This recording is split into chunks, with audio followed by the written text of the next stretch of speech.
are set to go. Dick Bavetta, the crew chief, will throw it up. As San Antonio tries to go up 2-0 in this best-of-7 series. And right away a start. James guarding Tony Parker to start the game. He guarded him a little bit at times in game one. Not only did LeBron James start off on Parker, but they switched the pick and roll. Drew Gooden holding the fort down really disrupted the Spurs into a turnover.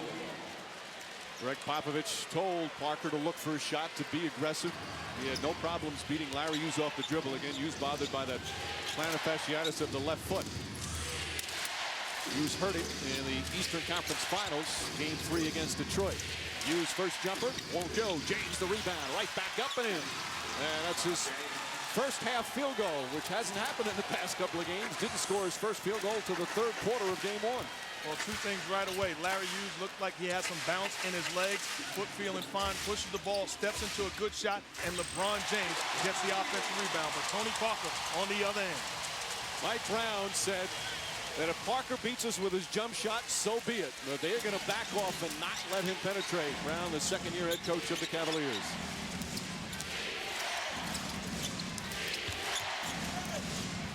Matchups the other way. Alberto starts on Ilgauskas. Ilgauskas just 1 of 8 in game one. Misses his first one tonight. He should be able to get a better quality shot off against Alberto. Now Hughes picks up Parker in transition. Duncan left wide open, didn't realize it. Banks it in, and a foul. Duncan with a chance for a three-point play. And what you don't understand is how do the Cavs have a breakdown defensively where they leave Tim Duncan alone? Through the leg pass, Tony Parker taking him to the streets, and then Duncan. Defense comes late, knocks down the bank shot, and gets the contact. The foul on LeBron James. As Duncan, so open he didn't even realize it. And it'll go to the line. Duncan, another just usual, typical great performance. Very businesslike in game one. And 5 straight points here for the Spurs. I'd like to see Cleveland post Larry Hughes against Tony Parker. Gooden misses. Finley the rebound. Cavaliers, again, a very good defensive team. Had good stretches as Finley can't connect on the three, and Gooden the rebound. Also, rebounding is a strength for the Cavs, but they are rebounded by 11 in game one.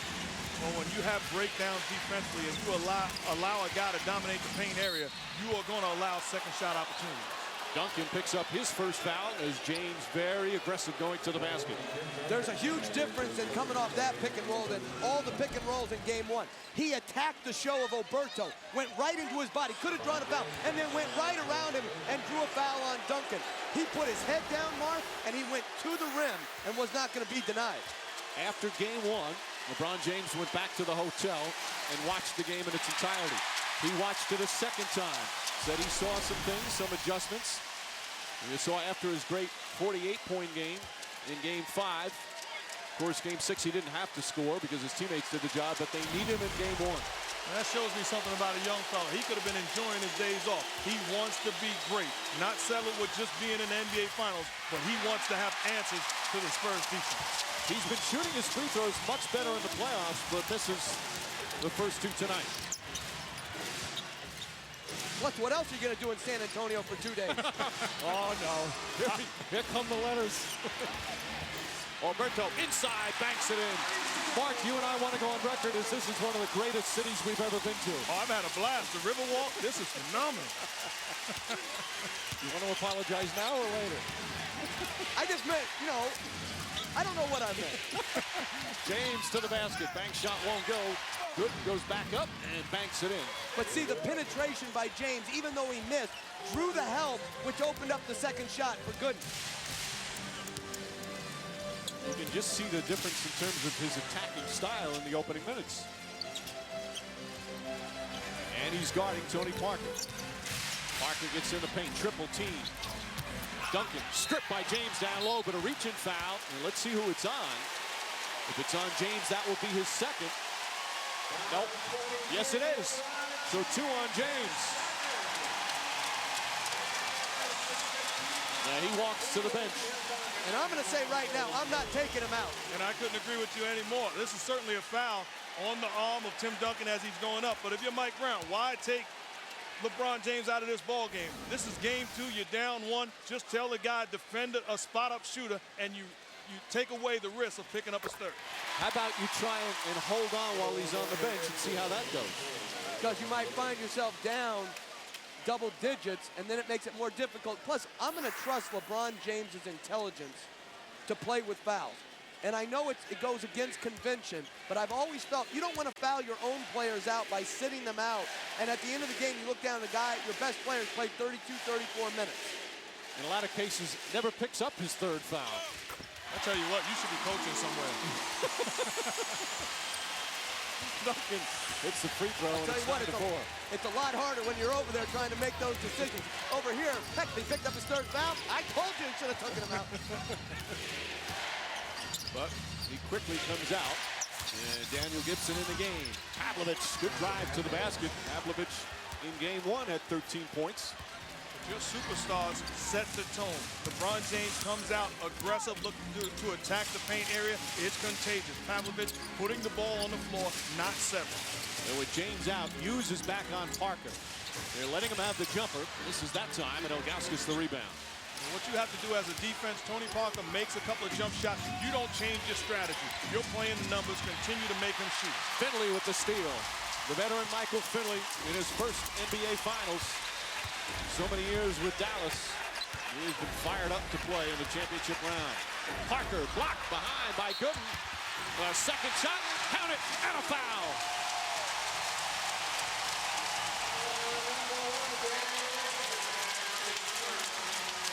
And you look at the Spurs bench, recognize the isolation, waving everybody out of the way. Tony Parker with the blow-by. What I don't like, 4 Cavalier players around the basket.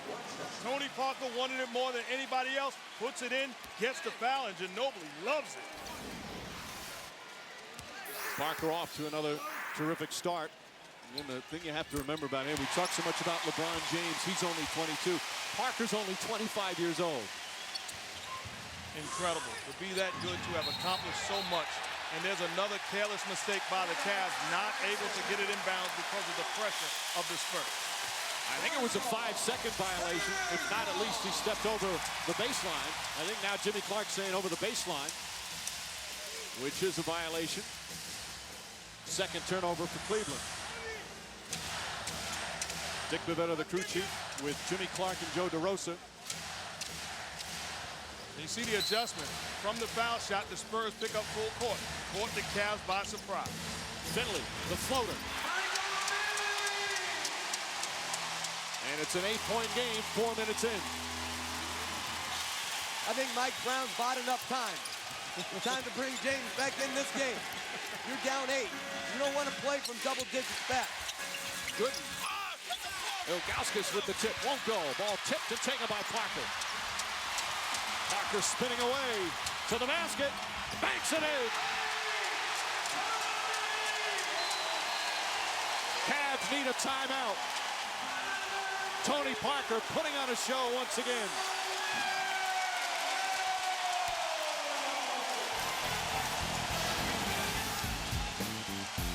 It's the Tony Parker show. There's a new sheriff in town trying to contest. Too late.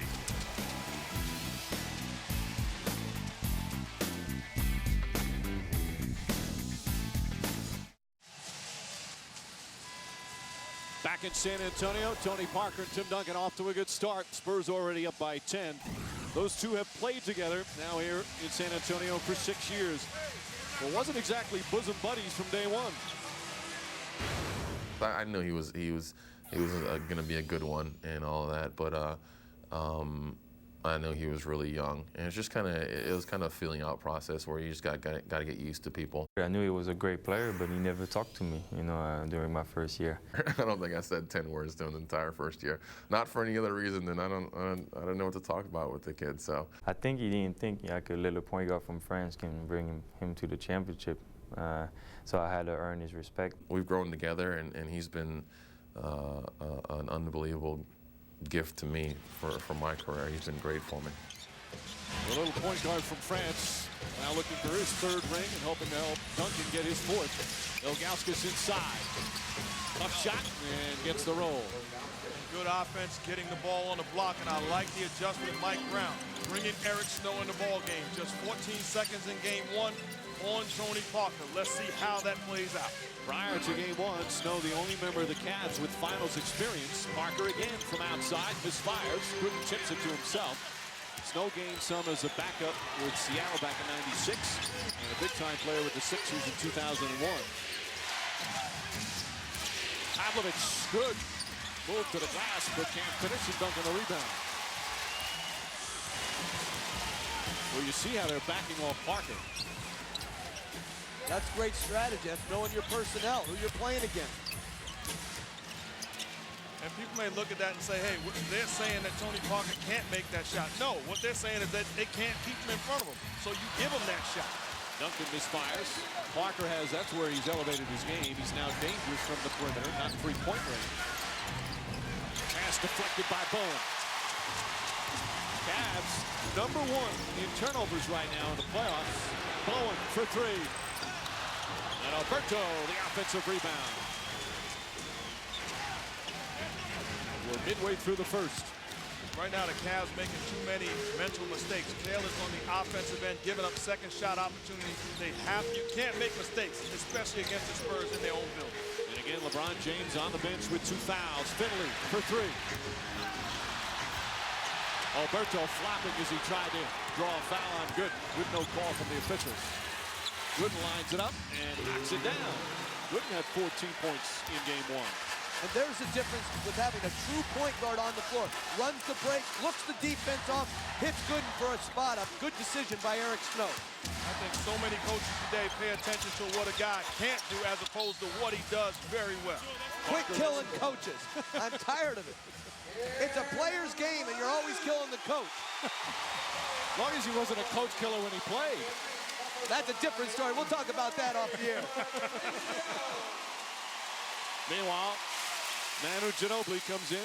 There's Mike Brown. A little worried right now. His team trailing with LeBron James on the bench. Ginóbili, another strong game one. One of the best 6 men in the NBA. Quickly misses his first shot. Hughes looks like he has a little more bounce to his step than in game one. Good block by Ori. Robert Ori, fresh off the bench, throws it back.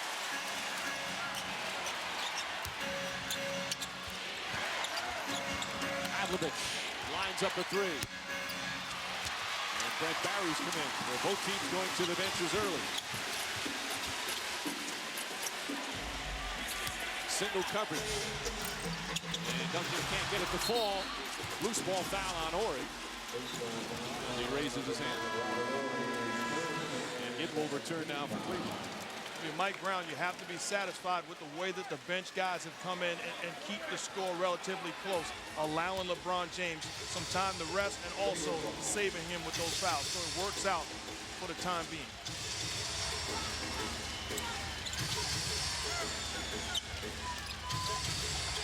Snell to Pavlovic. Dangerous pass, somehow gets to Ilgauskas, but he can't hit. And Duncan a rebound. Ilgauskas 1 of 4 from the field.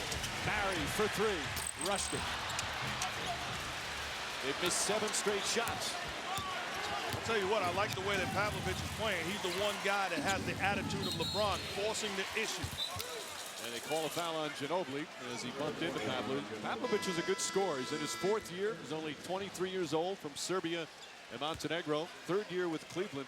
But this is the first year he got a lot of minutes. He improved his defense. He's always been a very good offensive player, but now playing both ends of the floor. Well, his thing to Mike Brown was, my offense is my defense, and Mike Brown didn't take too kindly to that. And so until he changed his mindset, he was going to play both ends of the floor. He saw a lot of time on the bench. His dad was a great player in Yugoslavia, 6'9" power forward who taught his son the game. Gibson hits a three. Boobie Gibson right away knocks it down. A 7-0 run by the Cavs. And this young man's shooting is terrific. He's hit 8 of his last 9 from three-point range in the playoffs. And just like that, Cavs back within 3. And Daniel Marshall said, we need to get the same attitude as Boobie. Are you kidding me? Boobie knocks down the 3. We'll be back.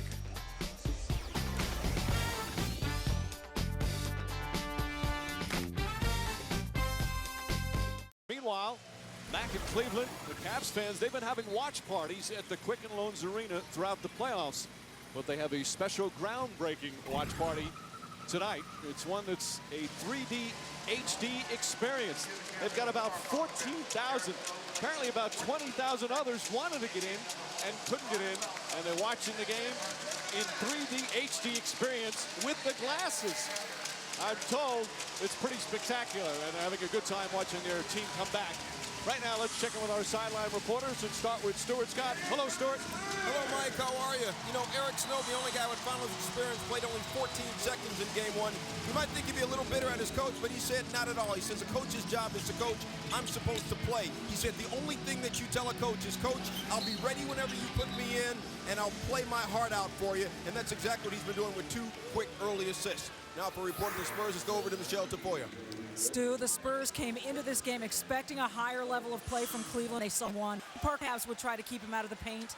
So his 2 keys for tonight were good ball movement and good shot selection. He said our shooters have to be ready. Well, so far, 0 for 4 from three-point range, 6 of 16 from the field, Mike. All right, Michelle. Shot clock down to 7 quickly.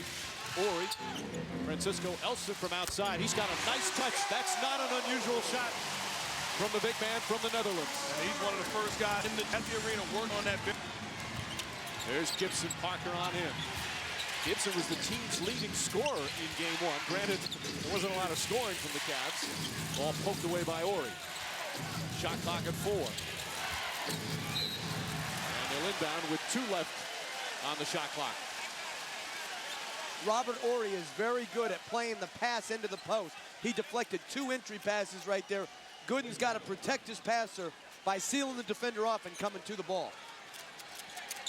So the Cavs call out the play with 2 left to shoot. Gooden from way outside, blocked by Ori, and a 24-second violation. I hate to bring up rule changes, but I'm going to. I would like to see right there them to be able to play on. They got to stop, and the ball's in the air. I'd like to be able to get the rebound and advance it and take advantage of the fast break. There are some times where it certainly is a disadvantage to the team that just played some great defense. I'll tell you what, that's the first rule change that I agree with from this guy. Don't encourage him. Ball knocked out of bounds. And still San Antonio ball as Danielle Marshall will check in. Gooden will sit. Gooden felt he was fouled. James still sitting with the 2 personals. Here's where, as a coach, you have to play fake hustle. Yeah, I know you was fouled. Good shot. You got hit. Don't worry about it. Knowing very well it was a good block shot and great defense from Robert Horry. Pavlovich right up on Ginóbili. Ginóbili to the basket. Outside for Parker. Snow guarding Parker. Shot clock at 2. A 3-pointer. It's good. Manu Ginóbili. Another breakdown defensively for the Cavs. Eric Snow going underneath the screen and roll. Does not need help from Pavlovich. He leaves Ginóbili wide open. Marshall for 3. Can't get it to fall. Rebound tipped and taken by Ori. Barry to the basket. Oh, pretty feed, and Elson the finish.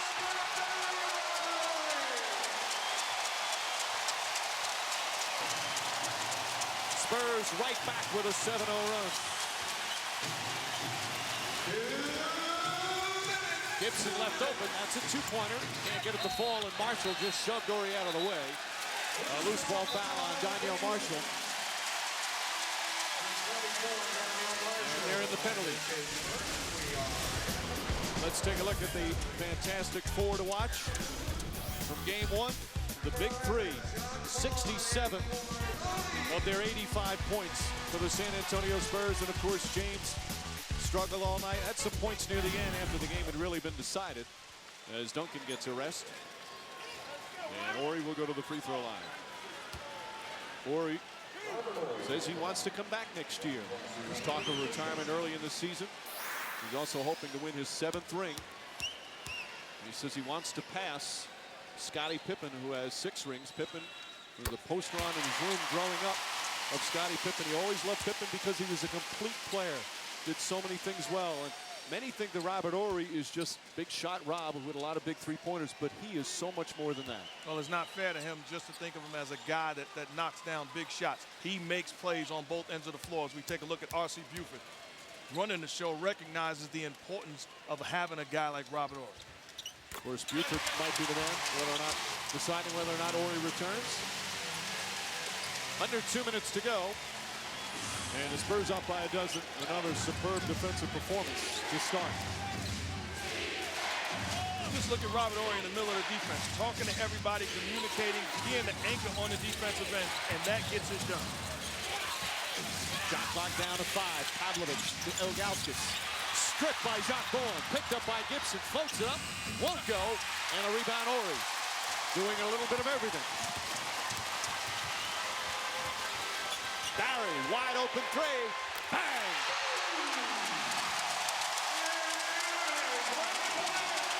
"12 straight points by the Spurs and a 15-point lead." I really like the energy of Brent Barry coming off the bench, getting it done defensively and then making plays offensively. Ginobili attacking, and he just lost his pivot foot, so it traveled. LeBron James continues to sit on the bench with the 2 fouls this game. Obviously just the first quarter, but starting to get away from them a bit. It's just such a hard position to be in, down 15, to keep the trust, the belief, the confidence. I would just keep playing him. I wouldn't care if he got his 3rd foul. I wouldn't care if he got his 4th foul. I'm going to trust him. I'm going to play him. And then I'm going to see at the end of the game if he did a good job managing his fouls. Snow finding Ilgauskas. Not able to find another offensive weapon as the ball kicked, so they'll reset the shot clock to 14. You look out there for Cleveland.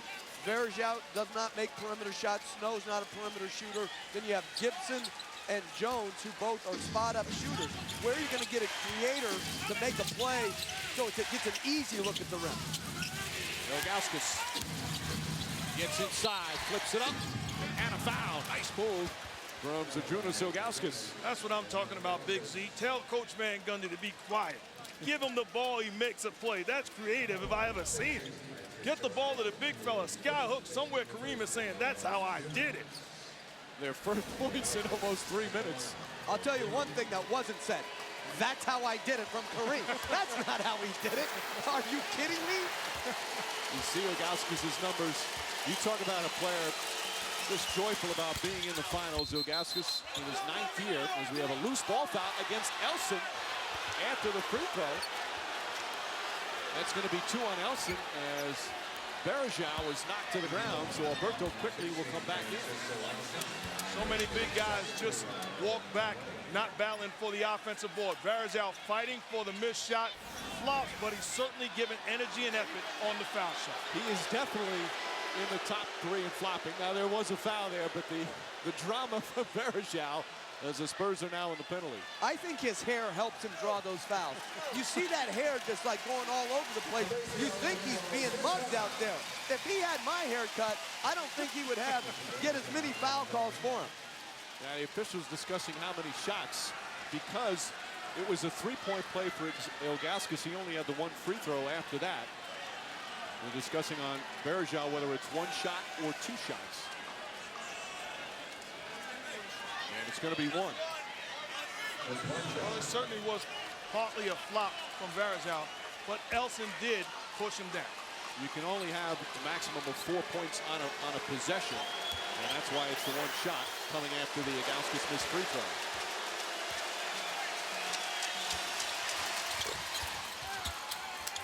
It's very hard to block out on a free throw rebound and not get pushed under the rim. And that's what happened to Elson, which made him then foul Verjao. Half-minute remaining. Ginobili, quick 3. Short. And rebound, Robert Horry. Robert Horry's, in fact, already 4 rebounds off the bench. Well, the reason this guy has 6 titles on his way to number 7 is because of spectacular play on both ends. He is a winner.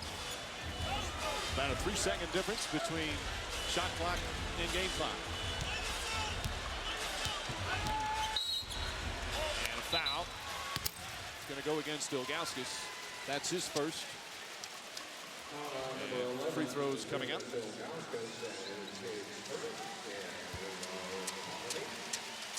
So Alberto will go to the line. This run with many of the starters on the bench. So Alberto, one of your older, younger players in the league. He's 32. It's just his second year. Played 12 years of professional basketball overseas. Played with Manu Ginóbili on Argentina's national team. Ginobili always says he was the most well-liked teammate. One of the real mainstays. Of course, the series will shift to Cleveland on Tuesday for Game 3. Game 4 on Thursday. And with the 2-3-2 format, Game 5 also next Sunday in Cleveland. And then, if necessary, would return to San Antonio for 6 and 7. Snow to the basket. Alberto the rebound, and that'll do it. LeBron James, 2 quick fouls. Tim Duncan and the Spurs, a 12-0 run. The lead went to 15 at one point. And after the first quarter of Game 2, San Antonio up by 11.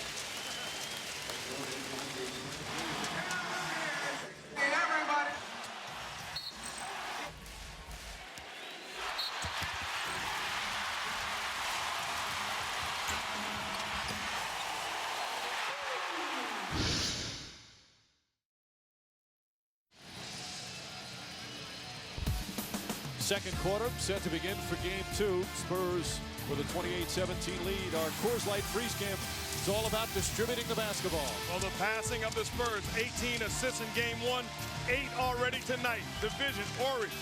Brent Barry slashes into the hoop, recognizes, he takes the help of Varejao without putting the ball on the floor off the Elson high percentage play. And then the post-up play. Help has to come, cutting from the weak side. Duncan with the delivery, and then Tony Parker, that's between the legs, soccer baby, nutmeg, and Duncan off the glass, the bank is open. You know nothing about soccer. You jealous? He knows David Beckham's in LA now, that's where he lives. Meanwhile, LeBron James will start the second period. Foul trouble, 2 quick personals, just 2 minutes and 55 seconds into the game. Eric Snow stays in with Gibson, Ilgauskas, and Varejao. James, hop step. That's a 2-pointer, way off. And Jock Bowen tracks it down. Cavs shot just 30% from the field in that first quarter. Duncan, quick release. I'm really trying to look at the Spurs and figure out something that they don't do extremely well. On both ends of the floor, this is as precise a basketball team that I've ever seen. They don't chest bump very well. James on a pull-up. That one won't go. Rebound, Robert Horry. 2 points, 2 assists, 5 rebounds, and a block already from Robert Horry. It's important for LeBron James not to forget how he started this basketball game since he got back in. 2 jumps. Duncan making it look easy. Lead is back to 15.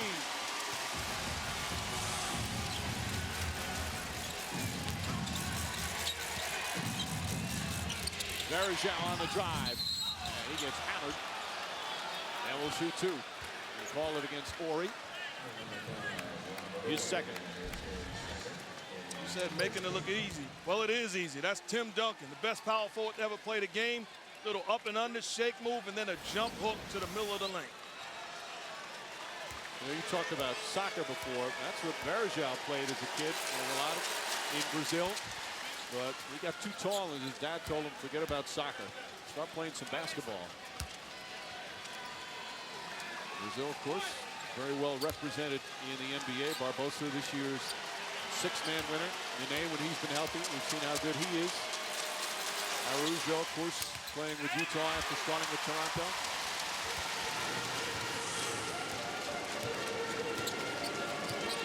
Point game, 90 seconds into the second quarter. Single coverage on Duncan. Good defense from Ilgauskas. Varejao. Nice pass to James. Up and under and a travel.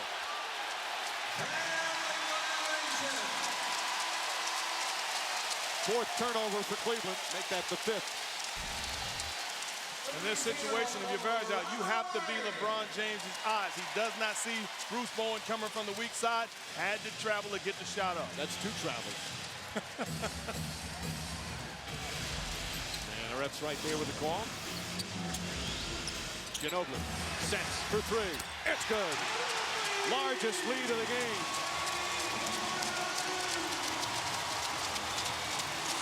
And Snow went under the screen. Ginobili's too good a shooter. You got to go over the top. Ball poked away by Vaughn. Jack Vaughn has given Greg Popovich some nice minutes off the bench as Parker's backup. Snow to the basket, and he draws the foul. Alberto with the personal. This game, a lot like game one, although the third quarter was the big turnaround. San Antonio dominating early. Ilgauskas will sit. The Cavs are going to have to find a way to score against this Spurs defense. So Snow will go to the line. Snow now in his 12th year in the league. Back in Cleveland. He was born and raised in Canton, Ohio. And he misses the first free throw. Now in his third year with the Cavaliers. A lot of people say he's going to be a coach someday. Played at Michigan State. In fact, Tom Izzo says that he has a standing offer to come back and be his assistant there. Very cerebral player as we send it over to Stu. Mike, I was talking to Eric Snow before the game about that idea of coaching once his career is over. And he says, I'm not going to lie to you, it's very intriguing. He said, but also being in management is kind of intriguing as well. He said, but here's my entire point. Whether I'm coaching or in management, I would want people to treat me the way that I treat my coaches and my managers, just with dignity and with respect, Mike. Always been an overachieving type of player is Ginobili. Makes it easy as well. Yeah, he's got 8 points off the bench. I don't think he wants them to treat him the way that Ginobili is treating him right now. The Spurs having their way.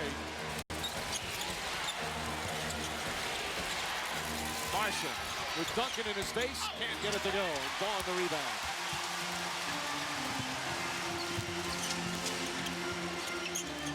Varejao on Duncan. The spin move inside and hammered. And Duncan will shoot two. We'll have a timeout.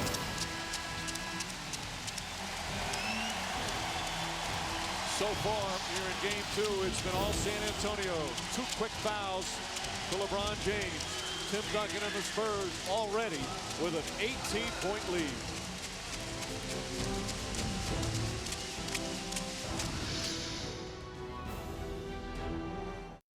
So many great finals moments from Kareem Abdul-Jabbar. Championships and most block shots in finals history, although the stat wasn't kept until 1973, so Bill Russell certainly would have been there.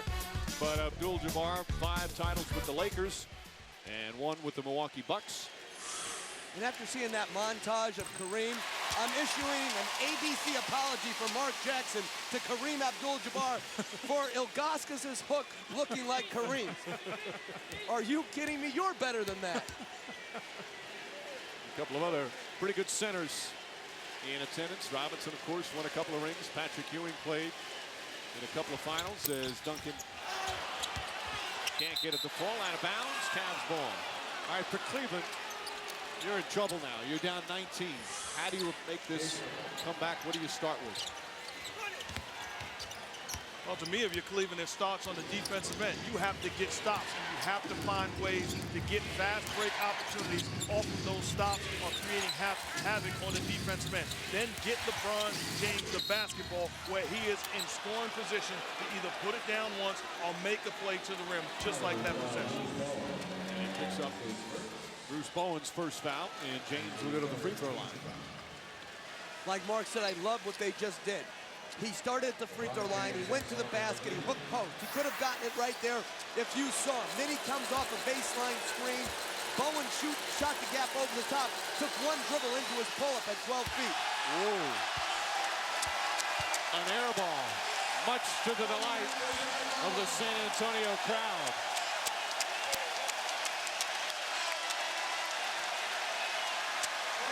It has been a rough start in his first finals.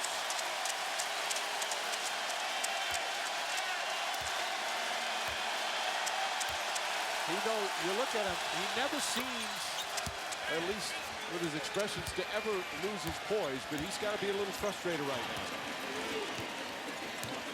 He lost his shot. He didn't lose his poise, but he lost his shot. Able to knock down a second entry pass strip. Larry Hughes with a help defense. Skips into James. Inside for the slam. Here's a way to get a little confidence back. Think about it, it's two baskets, one on the offensive board, one in transition. If you're not making your jumper, you got to figure out how you score. Finley has Gibson on him. And James stays on Parker. Parker in the paint, spinning up, under. And he took an extra step.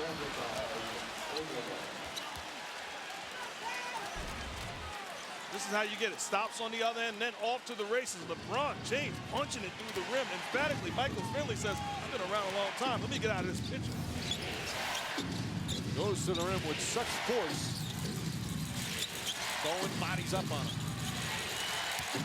James again to the basket, draws another foul. But you see the difference, catching the ball inside the three-point line, and then he's in attack mode. Eliminates the help because it's one-on-one. Him and Bruce Bowen, the help has to come, meet him at the rim, but too big and too strong where he goes to the line because of his aggressiveness.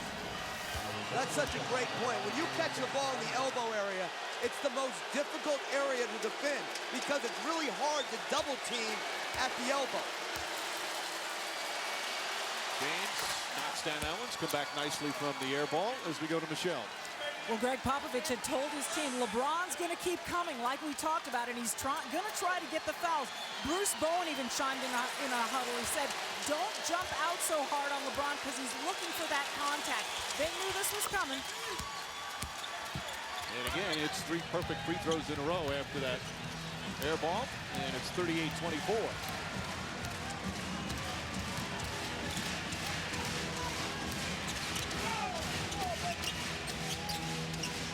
Alberto looking for Duncan. Back to Alberto. Nice move. Beautiful give and go. And another breakdown defensively. Why help? You have Tim Duncan on the block, away from the paint area. Play one-on-one defense and force him to make a tough shot contested. Parker backing off Larry Hughes. Good defense from Alberto.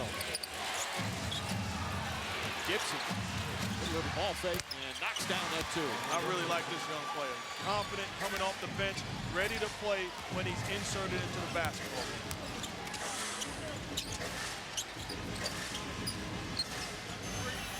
5 minutes gone by here in the second.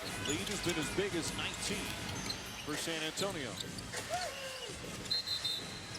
And a 3-second violation. The problem for Mike Brown is their best offense as a shooting force, spreads the floor. But down at the other end, they're weaker defensively. So how is he going to decide what to do? It probably depends on how the flow of the game is going. James to use. That's a 3. Won't go. Ball tipped and taken by Varejao. And he got knocked to the ground. And the hustle of Gibson keeping that ball alive, going up above the bigger Spurs players and keeping it alive for Varejao. Varejao will shoot. That's the 3rd foul on Alberto.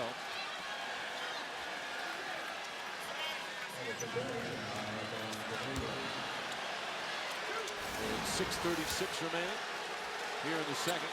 Cavaliers this year 50-32. Second straight year they won 50 games. Second straight year they made the playoffs. Prior to that, they've been to the playoffs since 1998. Hadn't won a series in 13 years. Well, they got to the conference semifinals last year, and obviously they're first in the 37-year history of the franchise to get to the NBA Finals. LeBron James has been the key, and also Mike Brown, a little stability. They had 7 coaches in 6 years. Brown now, this is his 2nd year. As Bowen gets the rebound. And their free throw shooting is absolutely killing them right now. They're giving away what should be free points. It would be under double digits as they're only 7 for 14. They were the 2nd worst free throw shooting team during the regular season. Parker, count it, blocking foul, and 1. A good adjustment by Tony Parker. LeBron James making him a shooter off the pick and roll, not settling for the jump shot, takes the extra dribble, gets into the paint, and his patented teardrop over Varejao, getting the contact and going to the line. And Duncan did a great thing there because they had been going under on every pick and roll. He set the screen much lower so that LeBron James had to chase over, and that's what allowed Parker to get so deep. Parker saying the most effective shot for a guard is the teardrop. He says young players, it's something they should work on. He has it to perfection. Mark, that was one of your big shots in your 17-year career. I had no choice. I was slow. I couldn't blow by guys like Tony Parker, so 4 or 5 guys were always in the picture. His humility is very admirable, don't you think? He actually invented it. Ilgauskas, nice little ball fake, but can't get it to fall, and Bowen the rebound. Midway through the second, the Spurs have a 17-point lead.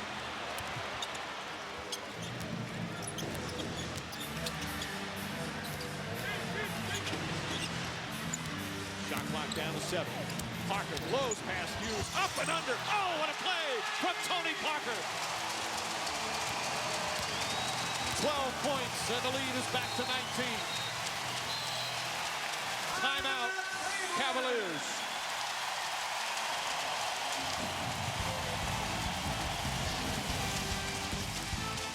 LeBron James trying to get the Cavs back in it. Early foul trouble, put him on the bench. The Cavs have no answer for Tony Parker. 27 points in game 1, already a dozen in the first half of game 2.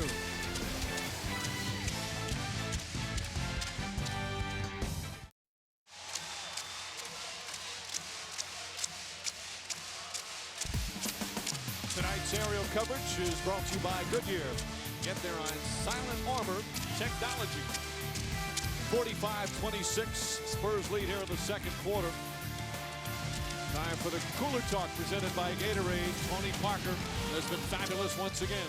And in game 1, Tony Parker, 23 points in the paint, using his body, taking the contact away, finishing with the opposite hand. Excellent job. Game 2, same old song. Shield uses the rim, explosive, going away from the pick and roll to the basket, continues to dominate the paint. And again, the Tony Parker show continues. Parker with 12 points. And the Spurs with another big lead. James has Ginobili on him. Nice quick spin move and a blocking foul. Anyway, you look, these are the leading players in the playoffs, points in the paint. Big guys, Boozer, Duncan, James. And then there's a little point guard from France. It's amazing what he's able to do at his size. Well, Sesame Street, where one of these things is not like the other. Tony Parker has no business in that category, but here's a guy that makes a living going to the cup. And James will go to the line. I do believe that's the first Sesame Street reference in NBA Finals history.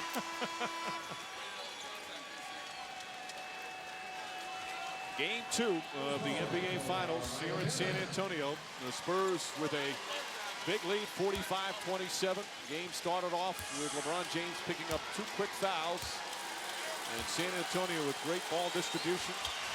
Already with 12 assists. Another strong game from Tony Parker. And right now dominating here in the first half. Parker 12 points, Duncan 10, and the Spurs bench also producing. Duncan banks it in. 20-point lead.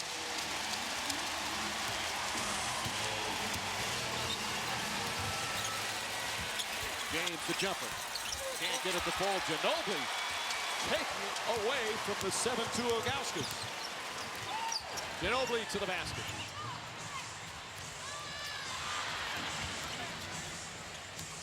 Just right now, this San Antonio team is just so locked in at both ends of the floor. Pavlovich pokes it away. Coming into tonight, they've won 7 of their last 8 playoff games. The only loss was that one loss to Utah. And after winning the final 2 games against Phoenix. And at some point, you have to begin to compare this Spurs team with the best to ever do it. And I don't think the fair thing to do is to go individually. No, as a team, collectively, this is a tough group to beat. Duncan, led by that man, 14 points, 5 assists, and 4 rebounds already for Duncan. And this one right now is a massacre. Hughes. Ori. Duncan running the floor. Alley-oop. And knocked away nicely by Gooden. I'd have got that one. 49-27. The Cleveland Cavaliers in their first ever NBA Finals are being overwhelmed right now. After losing game one on Thursday night, find themselves in this huge hole. San Antonio operating on all cylinders. Kick ball. Shot clock stays at 18. And last game, Cleveland's defense was solid and their offense let them down. Here tonight, as we look at the Stars and how they're doing tonight, both ends of the floor is letting them down. They're playing very poorly on defense and again are struggling to put the ball in the basket on offense. San Antonio 61% from the field. Ginobili, Bowen, and he stepped out of bounds. Crowd even cheering the baskets that don't count. Yeah, I've had plenty to cheer about.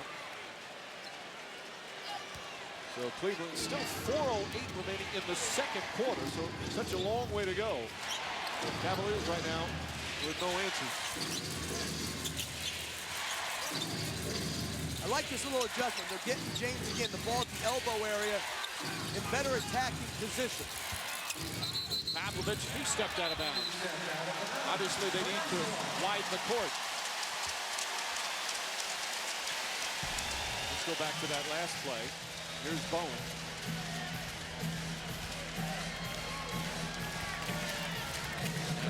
Nope, it didn't look like he stepped out on the sideline or the baseline. Cleveland needed a break. Even the officials missed shots. And Cleveland's going to a little 2-3 zone right now to try to keep Parker out of the paint. Ori, another rebound. What a game Robert Ori's had. 8 rebounds in 10 minutes. Ginobili hammered by Ilgauskas. Second foul on Ilgauskas. Ginobili to the line.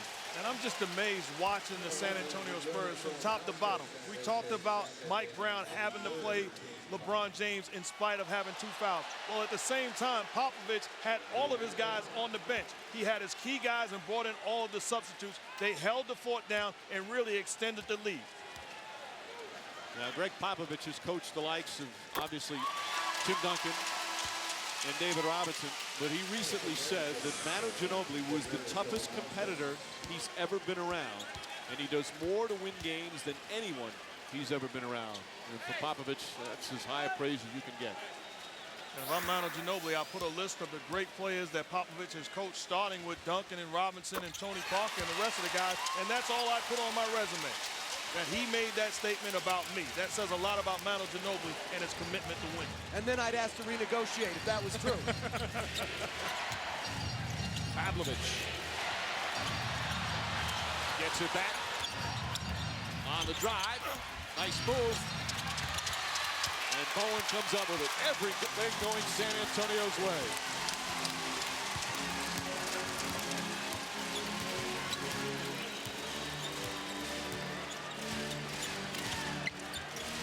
Ginobili.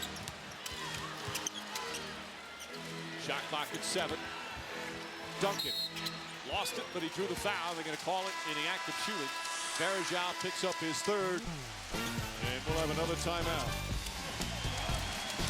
Well, they say variety is the spice of life. Tim Duncan continuing to get it done. Mama, there goes that man off the glass over Ilgauskas. It's the Tim Duncan show. Sit down and watch, Tony Parker.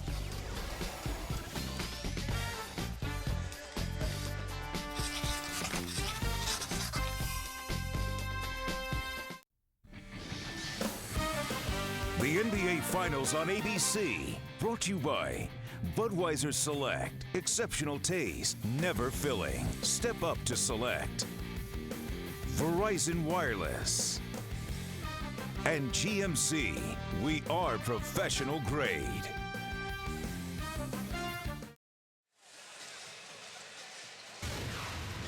And I had a lot lot of free time, so I assembled my list of the top power forwards to ever live. Tim Duncan, #1, spectacular from top to bottom. #2, a shocker, Charles Barkley. I'm in the Eastern Conference my entire life. Insert Charles. #3, Karl Malone. Got it done on both ends. Kevin Garnett. #4, underrated superstar. And #5, upset over Bob Pettit, Kevin McHale. Variety on the block, a master on the offensive end. But no question about it, as Ali would say, the greatest of all time, Tim Duncan. How can you leave off Bob Pettit? 26.5 points a game and 16 rebounds. What do you want me to do? Did you look at my list? I did. Those were great players. He's so biased to the modern day athlete. He gives no respect to the older players. Let's focus on Duncan. It's now very difficult to argue as him being the best. I'm not arguing that. And he's only 31. There's still many years to come for Duncan. Here's my case for it being said that Duncan is #1. We interviewed Jerry Sloan, and he said Tim Duncan was #1. Now, here's a guy that coached Karl Malone for all those years, so there's no question about it. James to the basket, up and under, and draws the foul, count it, and 1 as Duncan picks up his second. Nice little misdirection pick and roll. He comes off of it, gets ahead of steam, and if he gets ahead of steam and gets his shoulders square to the rim, very difficult to stop, absorb the contact, and finish the play. James with 10 points, and after that air ball, has now hit 4 straight free throws. But overall, 8 misses from the line for the Cavaliers. They're 9 of 17. Part of the problem.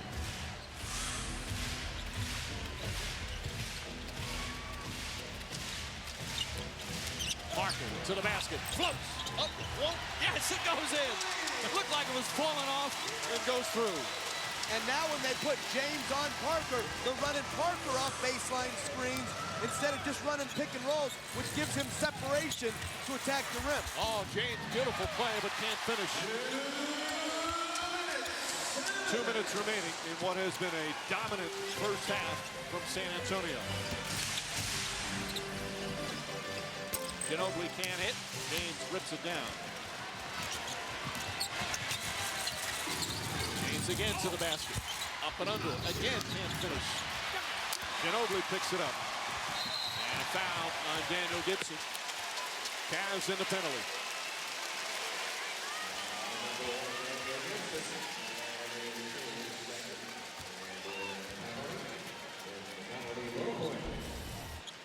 Well, here comes Parker off the baseline screen. Does a good job creating some separation. No help by Drew Gooden. No help by Sasha Pavlovic. And he just walked into the lane. You've got to have the guy guarding the screener give some help. The guy off the passer give help. If you just leave a guy coming off naked off a pin down, he's going to be right at the rim. Ginobili now with 11 points as Nelson will return. Duncan sits down. And you see the big three once again. Have been superb. Although Ginobili, he likes this time when Duncan goes down. He gets to be the man for a few minutes. Enjoys that very much.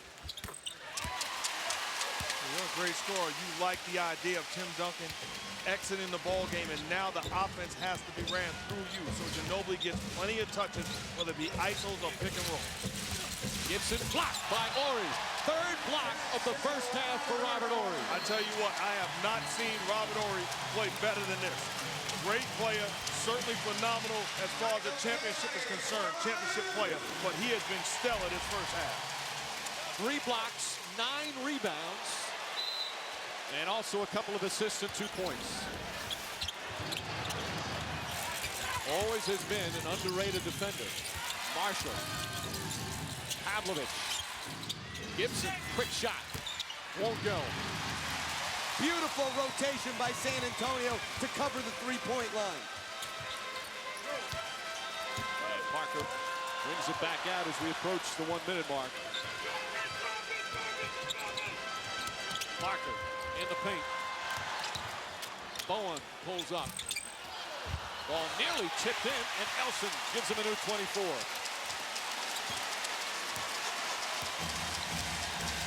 A 26-point lead for San Antonio.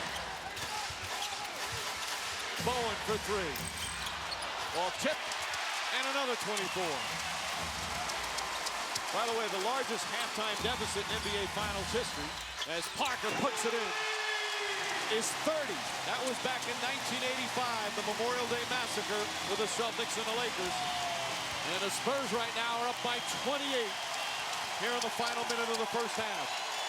And that's why I love Tony Parker. Has a chip on his shoulder. Says, you're going to dare me to be a jump shot? Well, a step-back jumper in the face of Gibson. Defensive 3 seconds called against San Antonio. So a one-shot technical.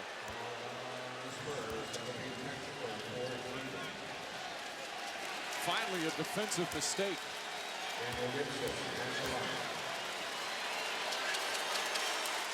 And Gibson hits the free throw with 19.2 remaining. San Antonio's basketball IQ is higher than any other teams in the league. And you've got guys like Robert Horry who've lost some athleticism. They make up for it because they're intelligent basketball players. James looking. Spinning inside, lost it, got it back, and a good follow. Final seconds here in the first half. Horry for three. Won't go. Horry very upset. He thought a foul should have been called. Jim Clark shows good restraint by not teeing him up, as Horry was very upset. Let's take a look at the play. The Spurs certainly with nothing to be angry about.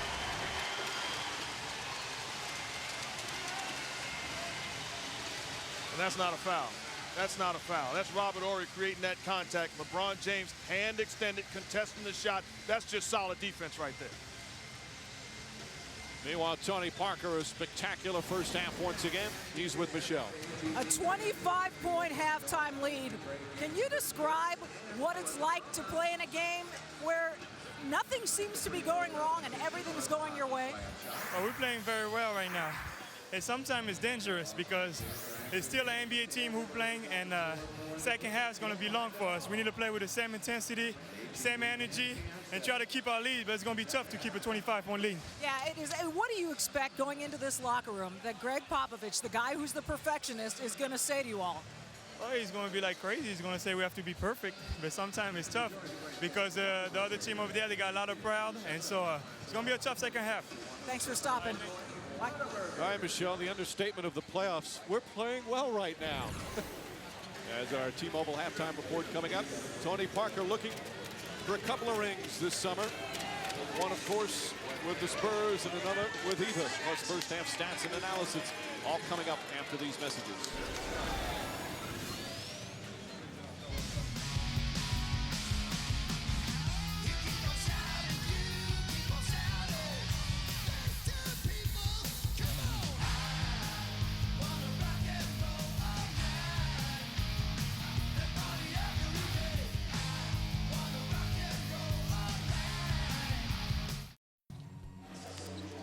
Even perfectionist Greg Popovich has to be thrilled with his team's first half performance here in Game 2 of the Finals, 58-33. The Spurs just magnificent. Hello again, everyone. San Antonio putting on a clinic, really impressing Cavaliers here in the first half. Defensively, you didn't think you could play much better than they did Game 1. They did even better in the first half of Game 2. That's on the offensive end. Meanwhile, Tony Parker just sensational once again. Well, is there an answer for Tony Parker? 7 of 11 from the field once again, dominating the paint area, getting anywhere he wants, but it's still on the offensive end, and he is the guy that sets the tone, exploding to the hoop, using the basket as a shield, recognition, eliminating the shot blocker. Fast break basketball, he's a one-on-one fast break machine. And then pick and roll, the extra dribble, before the help comes. Tony Parker, 16 points in the first half, continues to be special. And only one turnover in the first half. Meanwhile, for the Cavs, down by as many as 28, never in it right from the get-go as San Antonio dominated. And Eric Snow, the one veteran who has finals experience, with a strong bunch of words for his teammates during the final timeout of that first half. Look at that clock. You got to feel embarrassed. But the one thing about it is we got to, no, listen, it's all about they are outworking us. If you don't think so, you kid yourself. That's number one. If we outwork them, we play harder, we'll cut the lead just by that. then we got to play better. Everybody knew it. Stick to the game plan. Do what we're supposed to do. So good words from Eric Snow. As a coach, you have to love your player stepping up like that. As a coach, though, what do you do in this instance? Well, what Eric Snow said was true. First things first. You've got to play hard first. They're being out-rebounded by 11, Mike. That's unacceptable. They're getting beat to loose balls. That, too, is unacceptable. If you start making a great effort, then your game will follow and you'll start to play better. But the first thing has to be you've got to outwork the other team. Let's check in now with Stuart Scott. Mike, thanks a lot. Eric Snow still being a coach in the locker room. He said at halftime some of the guys were down, but he told them, guys, look, we can go home down 0-2. We can even get our rear end kicked and be down 0-2 if it means just missing shots.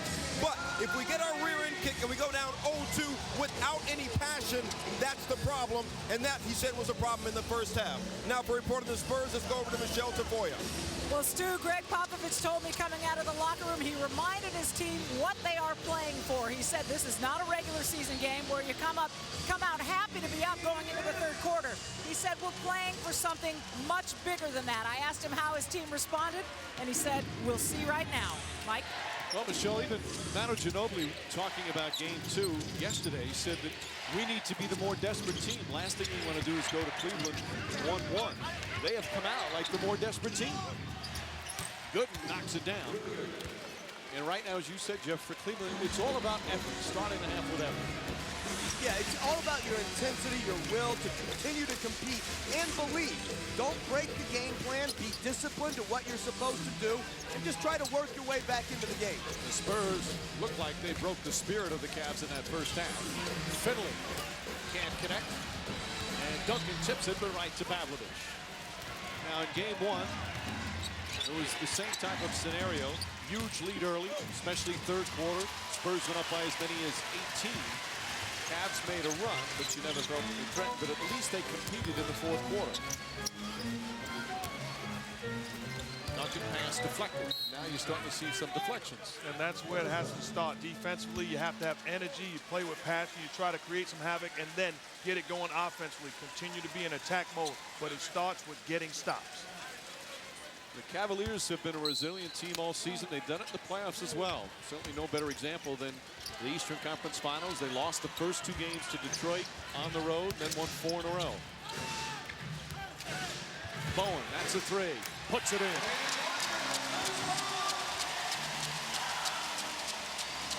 You just look at the way they pick you apart. Excellent use of ball faking, getting rid of the basketball, and it winds up with a high percentage shot, uncontested. Chasing James again, far from the hoop. James, nice feed, Ilgauskas. And LeBron James with his first assist. Well, a good read. You take the double team, you take the triple team, and you find the open guy. LeBron James finding Ilgauskas underneath for uncontested dunk. Parker shooting so well in the first half. This is that. Good rebound from James.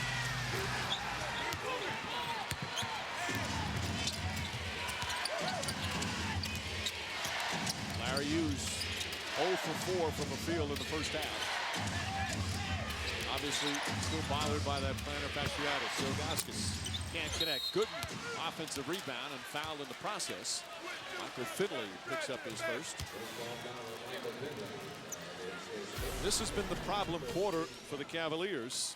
In their last 3 losses, including Game 1 to the Spurs, it's been a quarter for some reason they've struggled.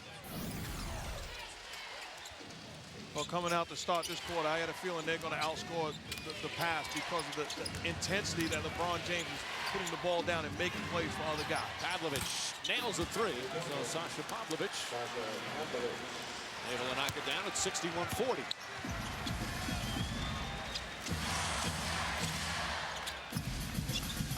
Also, I mean, it's just human nature. The Spurs, as much as Greg Popovich wants to talk about, you lose your edge when you're up by such a large margin. Well, teams in this league have a history of coming back into the ball game, so you expect the Cavs to make a run. But the Spurs do not make mistakes. Tim Duncan from a little further out than he normally takes that shot. He has just been magnificent again. Hughes trying to draw a foul. Can't get it to go. Rebound Pavlovic, and he's fouled. The Spurs mistimed their jump. Pavlovic a bit shaken up. Ginobili's going to come in.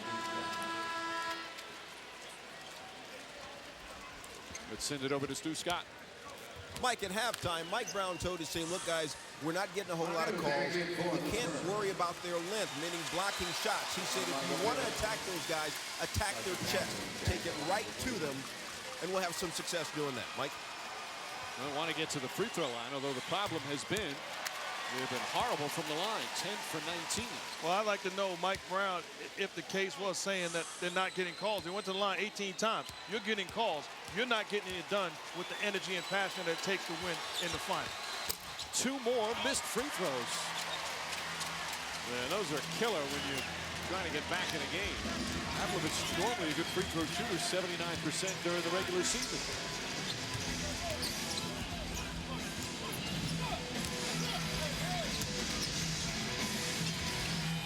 Duncan. Dribble it off his foot with a nice pass to Parker. Even on a broken play, they get 2 points. Sometimes the other team is just better than you. Sometimes there are no answers for the questions that another team poses to you. And I think that's the case here with San Antonio. They're just too good right now. It's been the case through the first 6+ quarters of this series. Ilgauskas tried to draw the foul instead of going up hard. And Tim Duncan is called for his 3rd foul. Ilgauskas could have gone up strong as Duncan's surprised at the call. He wants to look at the replay. Duncan's always surprised at the call. Hard to tell there. Didn't look like there was much contact. But again, Ilgauskas, instead of going strong. Yeah, I'm not sure you want your 7'3" center double clutching with the left-handed scoop shot. You want him to take it to the rim and dunk that. Brutus Ilgauskas knocks down the first as Robert Ory comes back in the game. Ilgauskas early in his career had 5-foot operations, 3 on his right foot, 2 on his left. They rebuilt his left foot to the point where it's now a full size bigger than the right one. He had high-risk surgery, missed the whole season, missed games by so many in his first couple of years in the league, but he's been healthy. He's made a couple of all-star teams. He's shown real resiliency. Parker inside, can't finish. And the ball knocked out of bounds. If your foot is 1 size bigger, you have to buy 2 pair of shoes. I think he can afford it. But after so many surgeries, that's just the way it happened. He missed his entire rookie season. I tell you what, though, I give him a lot of credit because here's a guy that signed a max deal and he could have, called it a career. But he gutted it out, got healthy, and he's here because of his persistence. Pavlovic trying to get free. And a whistle. A double dribble. Jimmy Clark says it was a late whistle. Mike Brown saying, wait a minute, it was hit. Brown, the former Spurs assistant, the official's not going to discuss it. Jimmy Clark on the left, Joe DeRosa with his back to us. And, of course, the veteran Dick Pavetta. I think they're going to change the call. Yep, that's good teamwork. Pavetta came in and said, obviously, the ball was deflected. Let's see if it was. That came before, so it was hard to tell on that view. I like the way they got together as a 3-man crew and paid attention to each other. Sometimes Jeff ignores me without 3-man crew, and I don't like that. You can learn a lesson, Coach. Wow. Nice pass inside to Gooden. And Gooden able to finish. Cavs trying to get back in. Within 21, and Greg Popovich calls a timeout. Not trying to let Cleveland get any hope of getting back in the game. They've dominated the entire way thus far.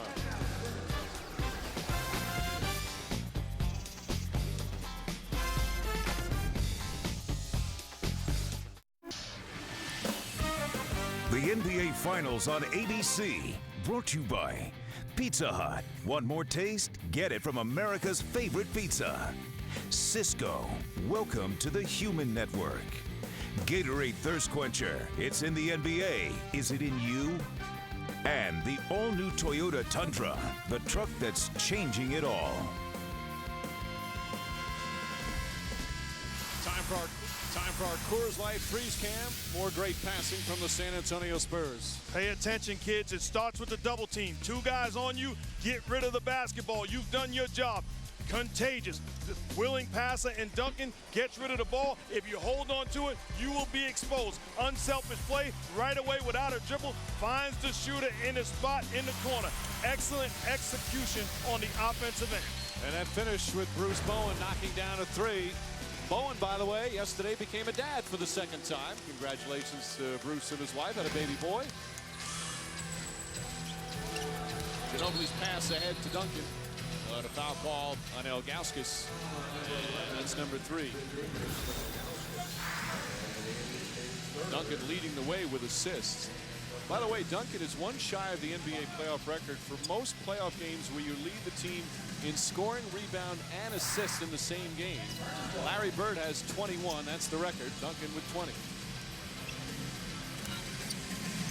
Ginobili. Parker puts it up. Puts it in.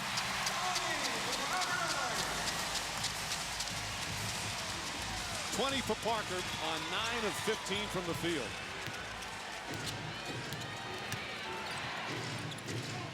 Ball deflected. Here comes Parker again.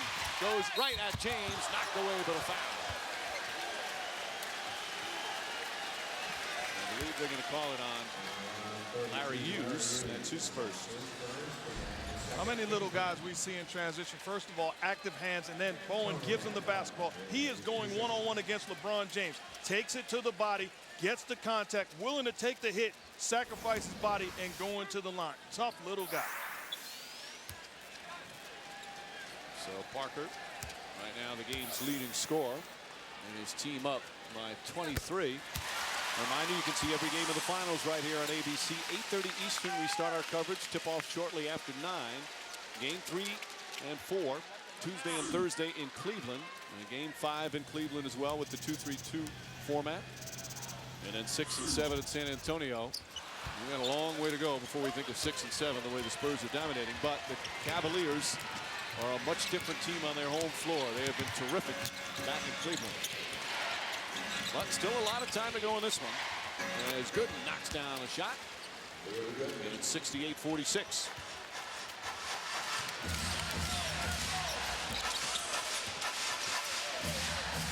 Once again, the big 3 have been marvelous. Pavlovich with a block. 3rd team foul.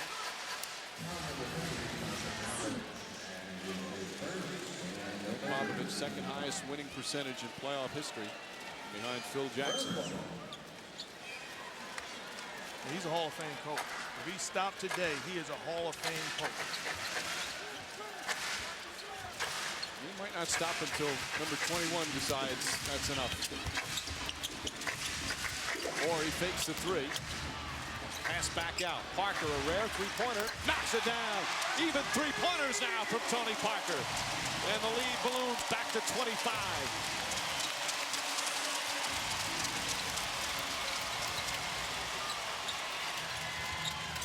Pavlovich answers back with a 3. Parker, meanwhile, the last 8 points for San Antonio.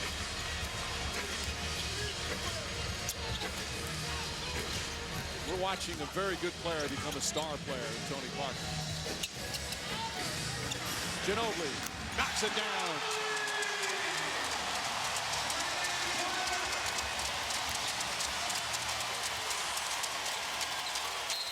Almost stolen by Ginobili.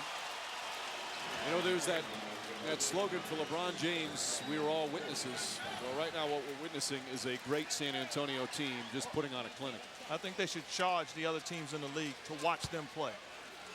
This is an absolute clinic on how to get it done on both ends of the basketball floor. It's refreshing to watch, and there's a reason why this team continues to amaze. Pavlovich misses the dunk.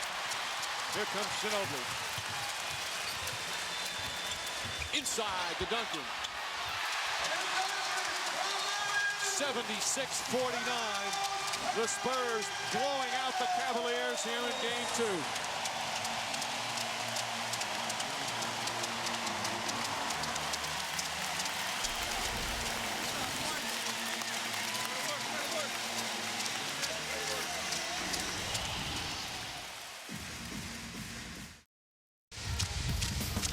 A good old-fashioned blowout at the AT&T Center in Game 2 of the Finals, 76-49, Spurs dominating.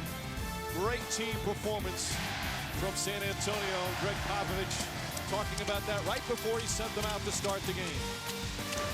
Communication's big tonight. Talk to each other a lot so you know what's going on. 1, 2, 3. And we've seen that communication all game long, Jeff. Well, just last year, Greg Popovich was criticized as having a team that wasn't athletic enough when they lost to Dallas. He resisted the temptation to turn over his team. He stuck with this group, and now this year, clearly the best team in the league because they value here in San Antonio skill, high basketball IQ, and character. And Greg Popovich has been rewarded with a very successful formula year after year into what is now a dynasty. James gets inside and lays it in. They'll still have to wait for them to win the title before perhaps we start using some of those words. But it's so underrated talking on the basketball floor. You make a mistake, communicate with a guy, tell who's going where the help's coming from. They discuss these things, so therefore they minimize the errors. Bowen misses a three. And Bergeron the rebound.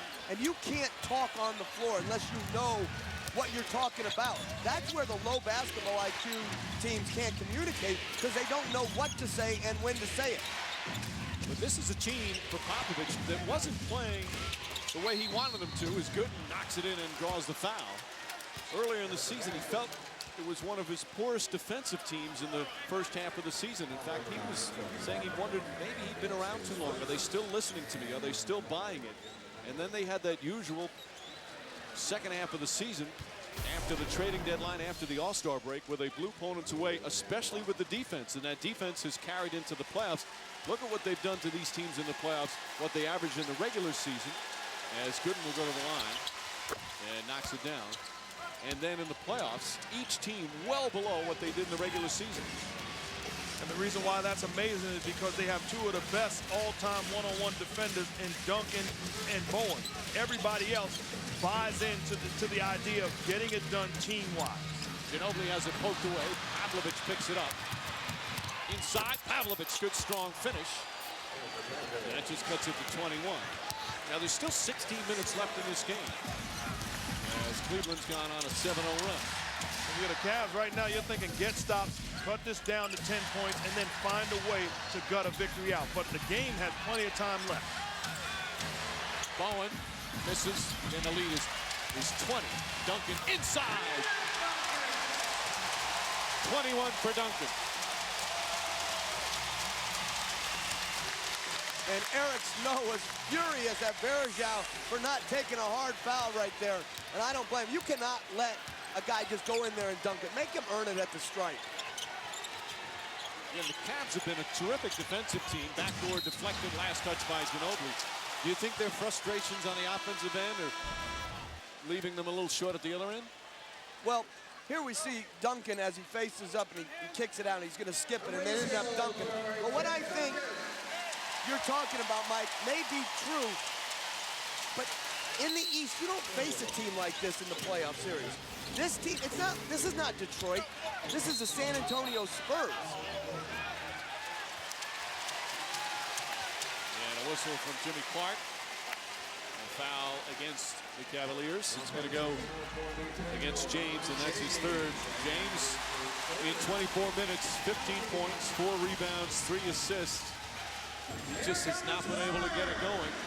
Well, here you see him going one-on-one, delivering a little bit of a blow to Bruce Bowen to get some space. I thought he was congratulating him for the baby.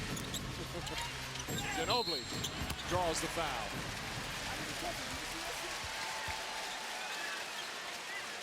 For James right now, is it more of what the Spurs defense is doing, or can he do more? I think it's a combination of the Spurs defense saying someone else has to beat us. So they're double teaming him, they're triple teaming him, they're zoning the areas. But as a superstar, you have to force the issue sometimes. You have to turn the ball over trying to do too much, but there's a fine line, and I think LeBron James can't settle offensively. Want to hear what the coaches and players have to say about tonight's game? Log on to NBA.com immediately following for the live press conferences and video highlights of Game 2 exclusively on NBA.com. Has there ever been a bigger disparity between the two conferences than there is this year, between the West and the East? I firmly believe that 4 or 5 teams from the West could beat Cleveland in a series. I just think the West is that good right now. Well, San Antonio wasn't even the #1 seed. Phoenix and Dallas had better regular season records. Ginobili picks up the loose ball. Here comes Ginobili inside and draws the foul on Gooden.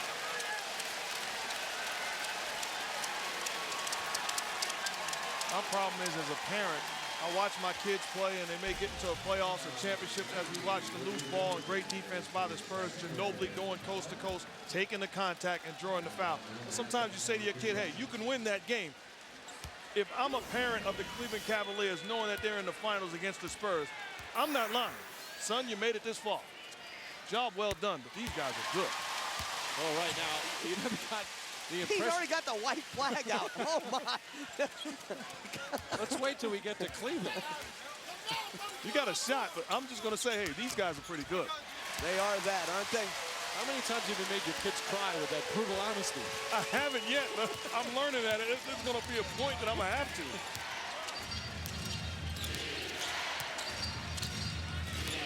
The good news, though, if you're the Cavs, is there's no place like home. When you get home, the energy, the crowd is going to be into it, the role players. How about Ori? His 4th block of the game.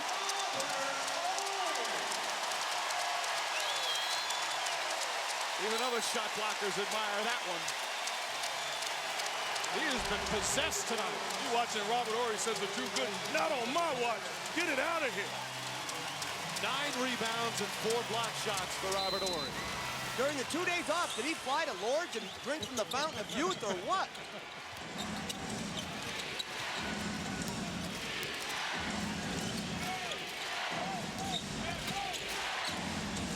Gibson looking for James. There's the double. Varejao drives. And a hard foul as Varejao goes down. Horry raises his hand as he picks up the personal. His 3rd. You can just look at the body language in the eyes of the Cavaliers. They're just overwhelmed right now. They're going to have to turn it around quick. There's 1 day off, and you've got to be ready to play. And I think the first step is I'm playing LeBron James 48 minutes. You are not coming out until you foul out, we blow them out, or we lose. That's it.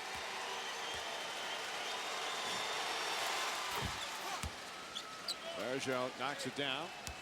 Last 2 finals, both started 2-0 with the home teams. And, of course, Miami came back and won 4 in a row last year. Previous year was the Spurs and the Pistons that won 7 games. Will be a different Cavs team. They are a different team in Cleveland. There's no doubt about it. But there's no question also their confidence might be a little shaken by how dominant this has been. Well, they're going to be a different basketball team, but the thing is you have to watch the Spurs. It does not matter where they play. They're very good on the road also. Parker, the teardrop. Tony Parker has been absolutely extraordinary. It's just not fair. He's a multi-millionaire, he's an all-star point guard, and he's marrying Even Longoria. He should only get 2 of those 3. Marshall to the basket, won't go. Gets it back again, stripped but fouled. I'm saying he's got to pick. He's got to give up one thing, Mark. He has been brilliant once again. And there, our obligatory Even Longoria shot. Isn't that Terrence Howard? That is Terrence Howard. And this is hustle and flow we're watching also. Marshall with the free throw. They can afford to smile. Those two, what a combination they have become.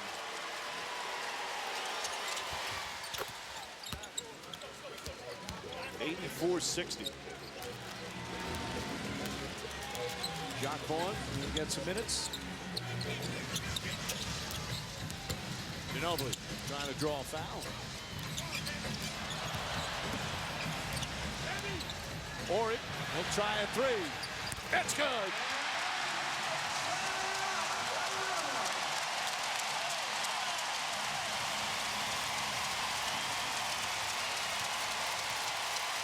Big shot. Rob desperately wants that 7th ring. And you look, there's no drop-off. Guys come in off the bench, they're expected to play the same exact way, unselfish and good shots. James turns it over. Ginobili draws the foul, and he'll shoot.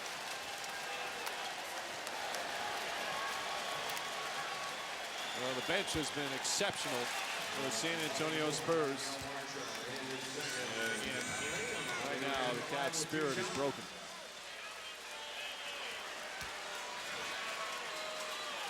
But how about Robert Horry at 36 years old? The performance he's put in. You know, they always talk about it on the way he's played in the playoffs. He always says one of the keys to his success in the postseason, he's going to get some ovation here.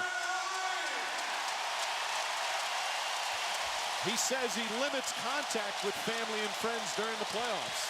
That's a big aid to him. I don't think that works. It worked for Robert. Your family wants to limit contact during the offseason when you play. Largest lead of the game, a 29-point advantage. And LeBron James really struggling once again. They have made him look very ordinary. Air ball. Ginobili for 3. As we wind down the 3rd quarter.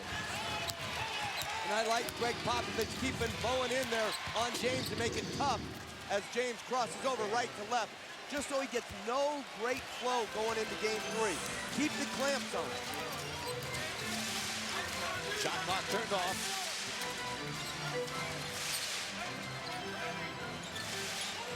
Ginobili looks up, pulls back, short, and that will end the 3rd period.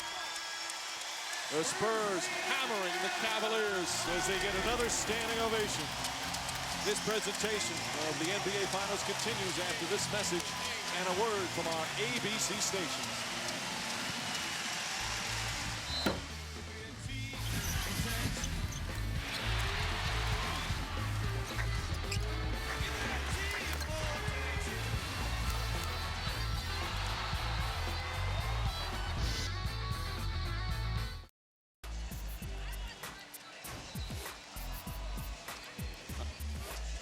Our blimp provided by Goodyear.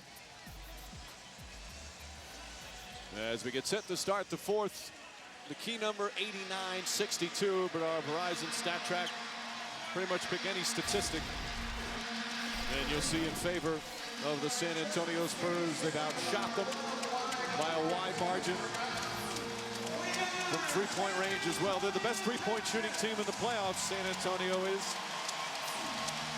And of course, they've been so unselfish. Parker and Duncan might get a long rest here in the 4th quarter. LeBron James struggling once again.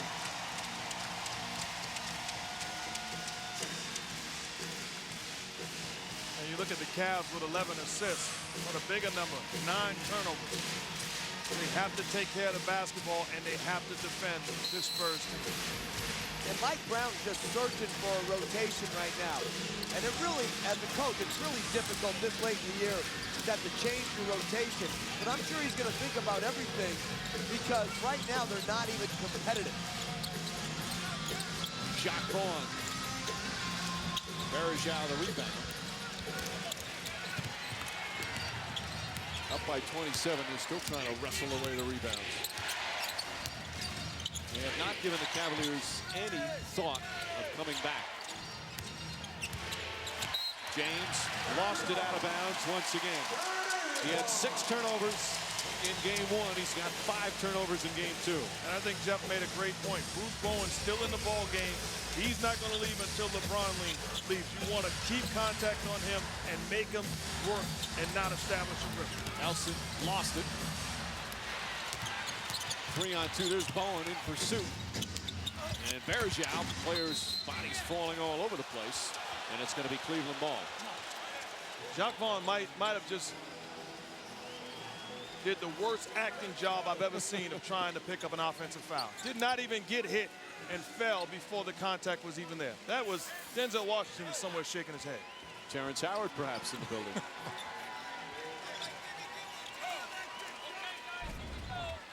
This is just, no contact. And he you're better than that, John Paul. Come on. Gibson lost it, gets it back, and banks it in. Good tough shot from Gibson.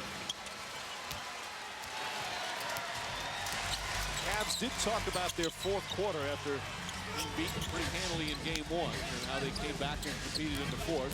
They'll certainly try and do that here tonight. Give them something positive to latch onto for game three. Alberto. But that's fool's gold, the last game's fourth quarter. Means zero. Coming ready to play when the game's on the line.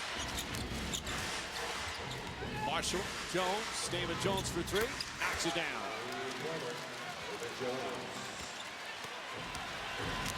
Jones first points.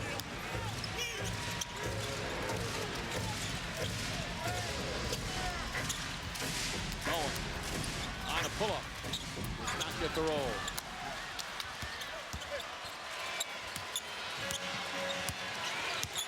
Coming up on 2 minutes gone by here in the fourth. It has been all San Antonio, if you're just tuning in. Jones left open again and knocks down another. And Greg Popovich quickly sees a 29-point lead cut to 19. So an 8-0 run to start. Cleveland trying to get something going to give them some confidence.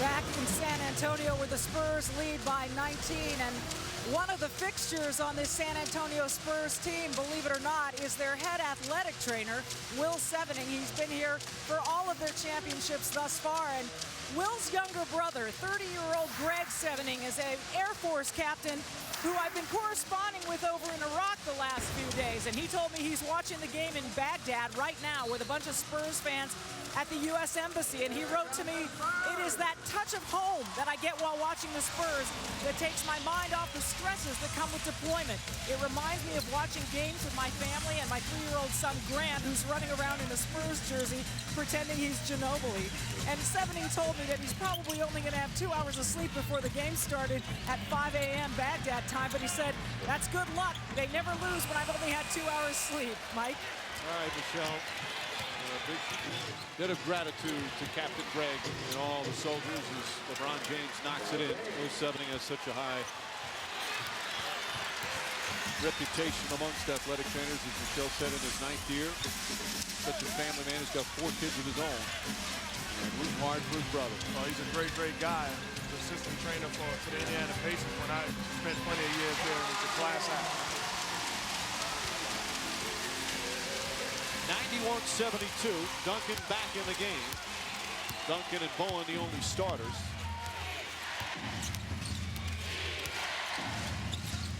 Danielle Marshall, Jones gets inside and can't connect. Good job by Tim Duncan, forcing Damon Jones off the three-point shot. Force him to put the ball on the floor and make a contested jump. Barry already has hit a 3, not that time. Elson tips it out, and a new 24. Barry, another 3.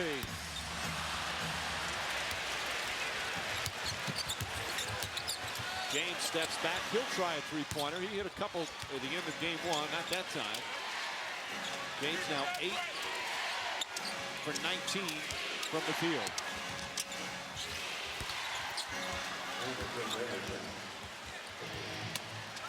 (91-74).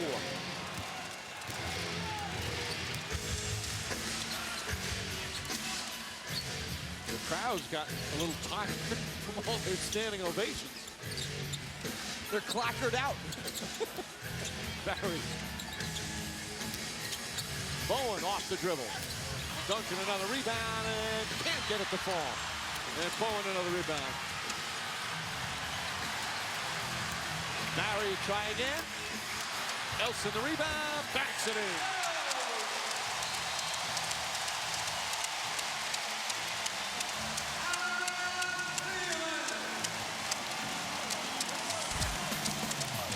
A superb performance from the San Antonio Spurs.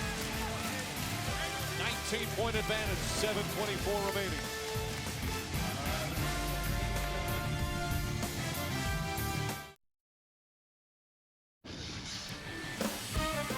The NBA Finals on ABC, brought to you by Frost Brewed Coors Light, the world's most refreshing beer. Fantastic Four, rated PG, on June 15th, discover the secret of the surfer. Sonic, it's not just good, it's Sonic good. And Sirius Satellite Radio, the best radio on radio. Just under 7.5 remaining. Fourth quarter in game 2 of the finals. Spurs leading by 19. Let's take another look at tonight's Fantastic Four to watch. And 3 of the 4 have been brilliant once again as Duncan, Parker, and Ginobili. Sensational performances. LeBron James struggling, playing a little better than game 1, but it has been a rough go for James and the Cavaliers. Going into game 3, they've got to take one of the 3 Spurs out of the equation. You can't let all 3 play well on a given night. Marshall, that's a 3. Danielle Marshall from downtown. And this is the closest they've been in the second half. A 16-point deficit. And I like what Mike Brown is doing. Surround LeBron James with shooters. Gibson, Marshall, and Damon Jones, flat-out shooters, cannot be left alone. And when you leave them alone, they hide the knockdown shot. There's on Duncan. Back shot won't go. And here come the Cavs. Trying to make a little run. Gibson fires away, puts it in. And it's a 14-point game. This is the closest they've been since the first quarter. The important thing, we look at them scoring on the offensive end, but they've been shutting down the Spurs in this fourth quarter defensively. Duncan gets position, misses the shot. Verjo the rebound.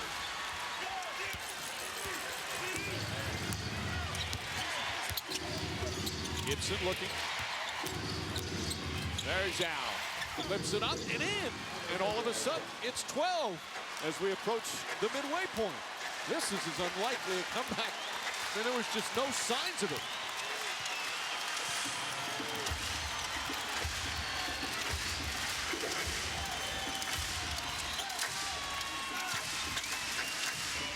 Duncan again, taking his time. Shot clock down to 7.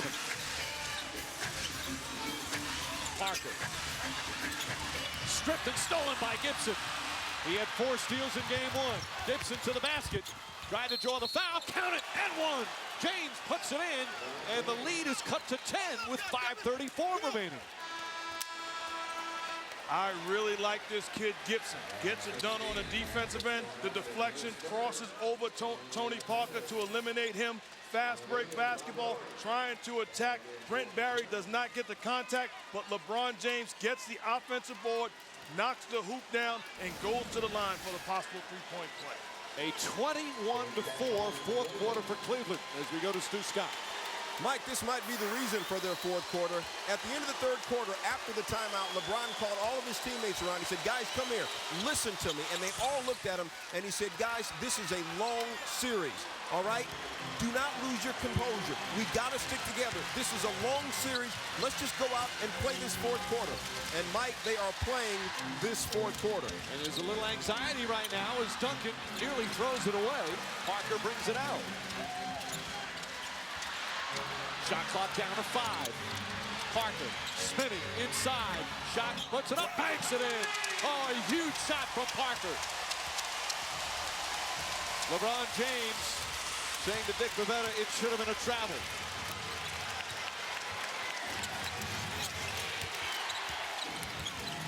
James on the drive at Duncan, banks it in, and a foul. LeBron James does it again as Duncan picks up his 4th. Tony Parker, traveling violation, the extra step, no question about it. Got away, but stopped the bleeding for the Spurs. LeBron James on the other end. Excuse me, Ginobili. Contact, Ginobili falls, no call. LeBron over Duncan. Once again, going for the three-point play. And a timeout. LeBron James, a hard shot to the face.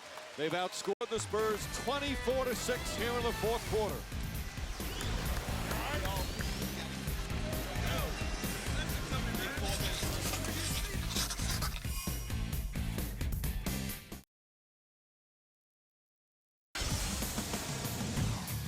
Tonight's aerial coverage brought to you by Goodyear.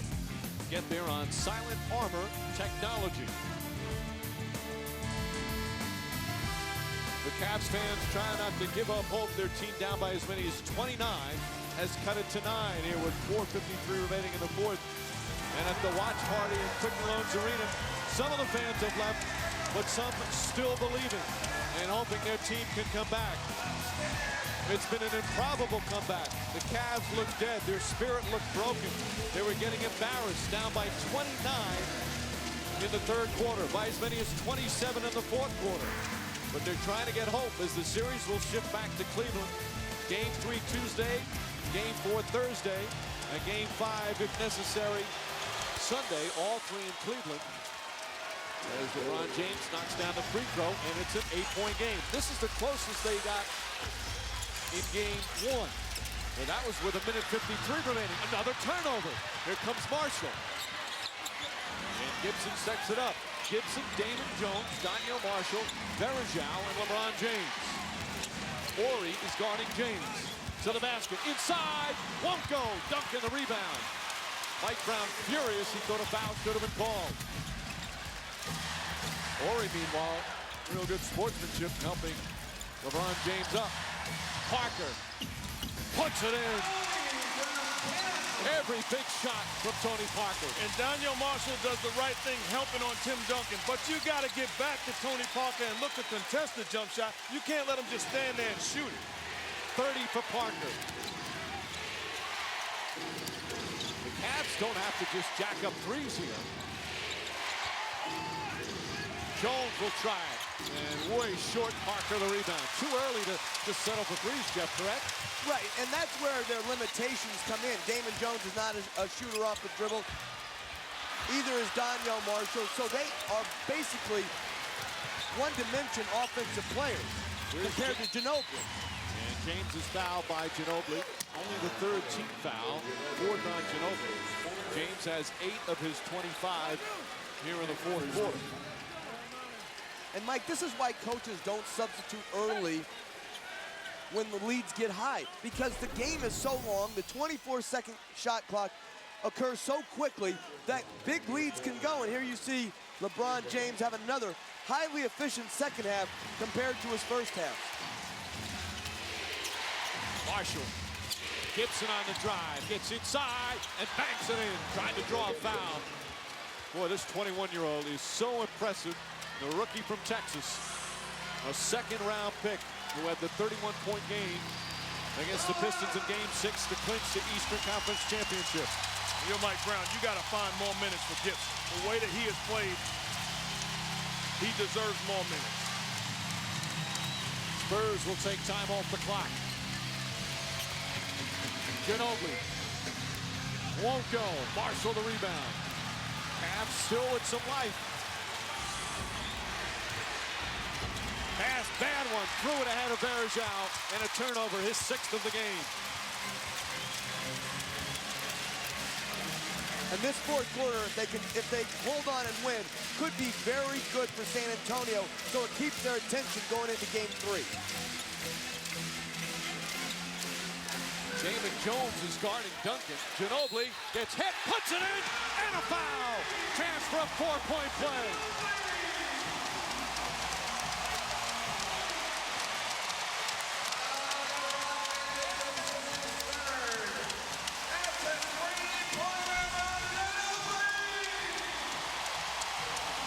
Another big play from Manu Ginóbili.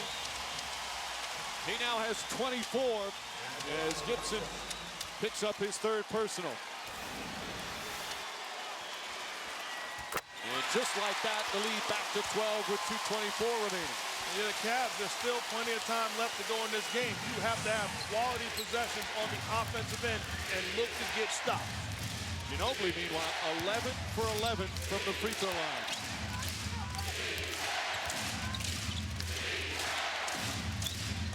James drives, gets inside, kicks it out.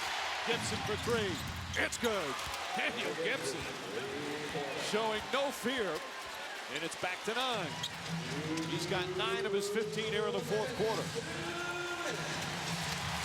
Love this guy. He has a chip on his shoulder. He feels like he belongs. This is his stage. Everybody has a chip on their shoulder nowadays. No, you look at the bounce of this kid. When adversity sets in, it does not matter. Stays the same. Duncan is doubled, takes his time. Parker, Bowen, three-pointer. Duncan, the rebound. Banks it back up and in.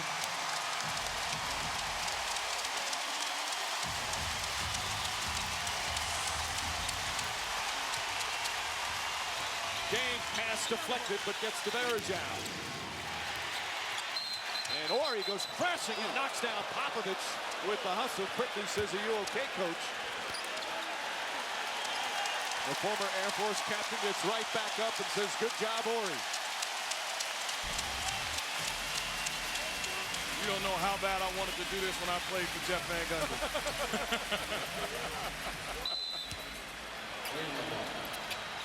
And that was no flop right there.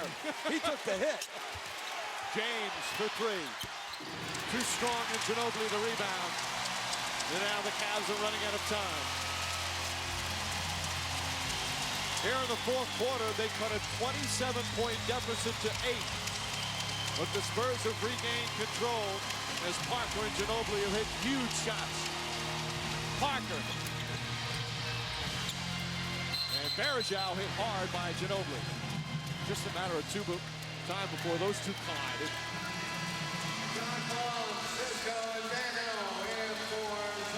They're not in the penalty hit, so the Cavs will inbound with 54.8 remaining.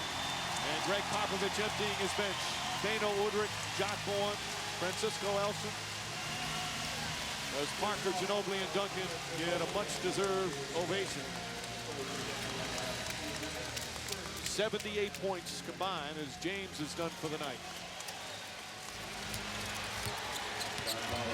You're the Cavs. You feel good going into game 3. You made a comeback, but it wasn't against the substitutes. It was against the starting 5 that Popovich put back into the ballgame. So you have something to build on. Ori with another block shot. 5 blocks for Robert Ori. Now, Jeff, you said earlier it's fool's gold. But by the way they came, is this a little bit extra for them? I think it actually helps San Antonio. I think Greg Popovich is going to have Adam right here in about 5 minutes, and then he's going to have their attention going into game 3. Ori misses. Rebound, Ira Newble. And the San Antonio Spurs will take a 2-0 lead in the finals as this series will shift to Cleveland.